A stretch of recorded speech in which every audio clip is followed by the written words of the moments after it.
Mér í lag og við getum skipt aftur yfir til Baldvins. Já, og ekkert sem getur klikkað núna, ég vissum það. Það mun fleira sem saminar okkur en aðgreinir, segir Asma Al-Thani frá Katar, þá nýkomin úr nokkur daga ferð á Langjökul. Hún ásamt 9 öðrum konum frá Evrópu og Mið-Austurlöndum undirbúa nú leiðangur til Norðurpólsins í apríl á næsta ári. Og það Felicity Aston, þaulvanur pólfari sem stendur fyrir þessum leiðangri. Við hittum hópinn í Húsafelli nýverið eftir æfingaferðina á Langjökul.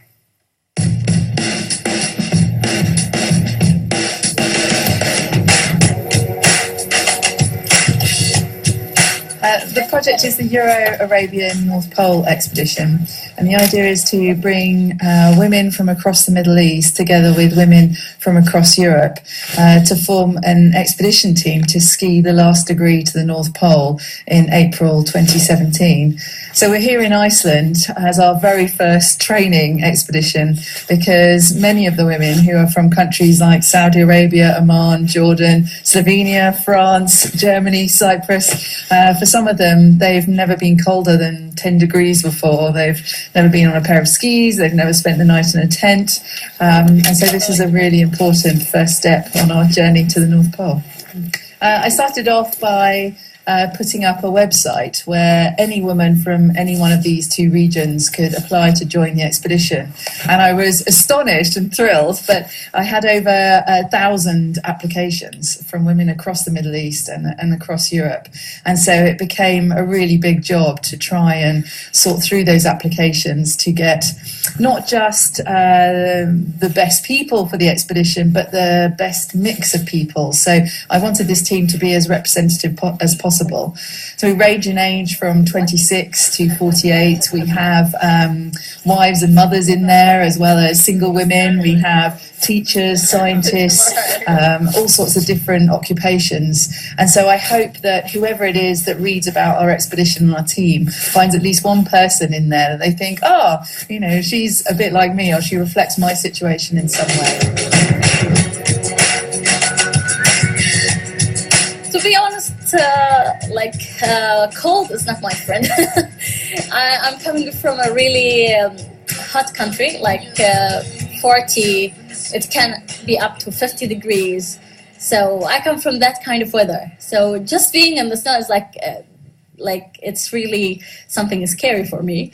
But I think I can overcome it, as I can overcome any fear I have. This is a chance to prove to myself that, okay, if you are scared from snow or from the cold weather, just do this and you will never be scared at all after that. So I'm just giving myself a chance to train myself to just face this kind of fear.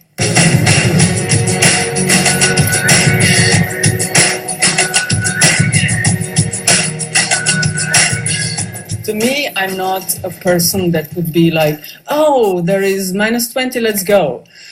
So everyone was sort of laughing at me. Oh, you are going to the North Pole? But I said, yes, guys, I'm going to train and go there, see how it is.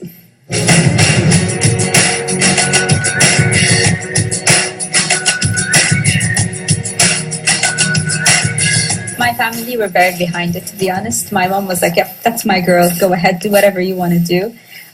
My friends were all afraid that I'll disappear somewhere. They all keep on making fun of how short and tiny I am, that they're like, why are you doing this to yourself? You're just going to disappear. Nobody's going to find you. But they've been seeing our training. We've been posting and we've been spreading the news. And everybody's very, very proud and very excited about it, to be honest. And so it's been wonderful to get to know some of the women that are on the team and to watch as they're fighting their own fears.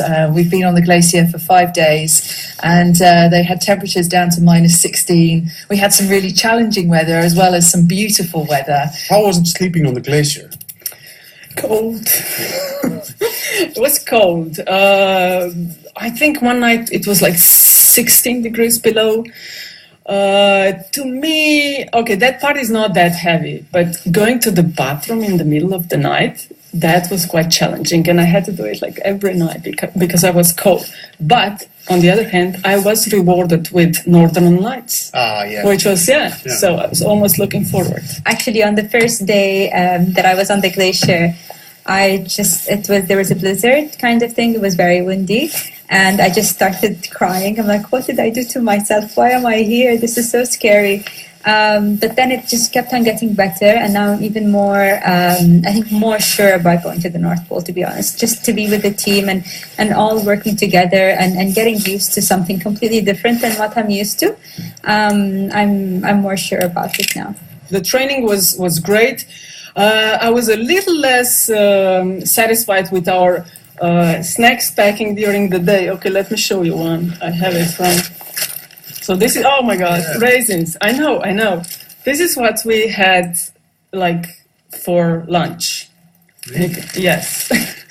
I know.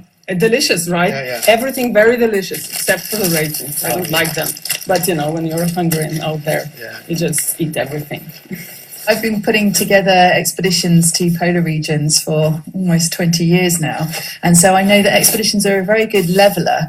It's a way to get to know people very well, very quickly, and so I think that makes it a very good tool for a cultural experiment to try and get to the heart of who people are in a very short space of time.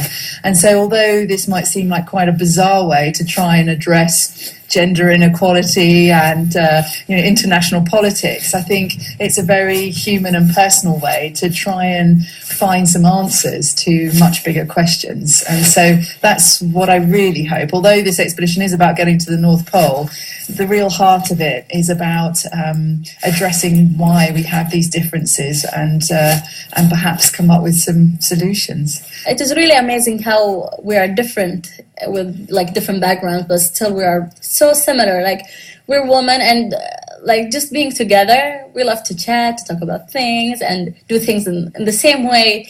And just to be in an like environment, you just try to survive and to just warm up and be together, feeling like everyone's having dinner tonight, everyone's having good lunch. Are you okay? You know, it's like just the surviving instinct in you that will work. And you will find that, every human being is similar, regardless of all the differences we have. We notice like we're really more similar than different. We all are from different cultures, we are from different backgrounds, different ages. The fact that we are here for one specific cause ties us all together. I think all of us are passionate about women empowerment. We're passionate about spreading that cause, passionate about letting people know that they can achieve whatever they want to achieve. And that passion is what bring us together, no matter the differences that we have. Well, that's the one thing that I was a bit positive surprised. It's 12 women. This is the first time that we met. We didn't know each other. Okay, we started chatting in May and had a lot of that on Facebook, but we met here for the first time. So I was pretty sure that there will be moments when we would quarrel or something. Zero, nothing. I can't claim that one expedition is going to solve all the wars and problems in the world. But if this expedition makes one person question their perspective or change their opinion or make them curious to find out more, or then that's a huge step forward, and I don't think we can ask for more than that. So that's what I'm hoping, is that people hear about this expedition, think it's interesting, and it just makes them think a little bit more about their own perspectives and opinions, and I think that's a pretty good place to start.